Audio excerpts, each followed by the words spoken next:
it's been a really interesting year for online dating in general, and there's so much competition. The market is really flooded, and interestingly, when the pandemic started, we saw so many people turn to online dating apps for that lost connection. And certainly Bumble, to stand out, you have to have that unique value proposition, and Bumble's doing that. So they really led with women making the first move.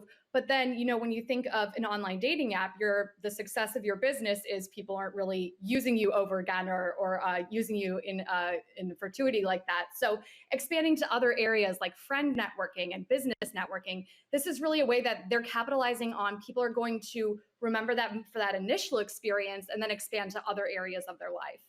Into that strategy though, because there are all sorts of other apps for meeting people. I mean, Twitter, LinkedIn, some of the more business friendly apps in terms of connecting with people. And it's hard to see people establishing friendships through an app. I mean, typically that's not the way friendships are formed in most Western societies. So I guess I have questions about the business model being more than just a dating app. Right, right. And that, I think that remains to be seen a little bit. They're certainly putting all steam ahead with their marketing. So we saw previously there was a lot of emphasis solely on dating and really focusing on, this idea of femininity and women making the first move.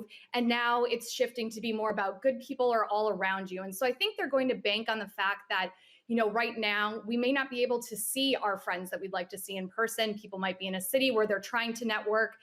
So they're banking on the fact that people are going to want to get back out there and meet people, beyond romantic relationships. I kind of think, I don't know much about this world, I'll be totally honest with you, Laura, but I find it quite interesting that this is one of the first female-led apps as well. And I quite like the sound of that as well, because I kind of find the whole world of online dating communication quite a murky, blokey orientated world. But I really like what is Whitney Wolfe Herd is doing here by letting the women take the lead on this one. Well, that's exactly right. And, she previously came from Tinder. There was a very difficult separation there. And just thinking about that space, each of these apps kind of have their own niche. So the idea that, they really are practicing what they're preaching. And I think that resonates with a lot of their paying customers. Women, feel certain ways about how men are on dating apps. There's a lot of discussion about that right now on TikTok, and exposing some of the behavior there. So thinking about, you really have control here.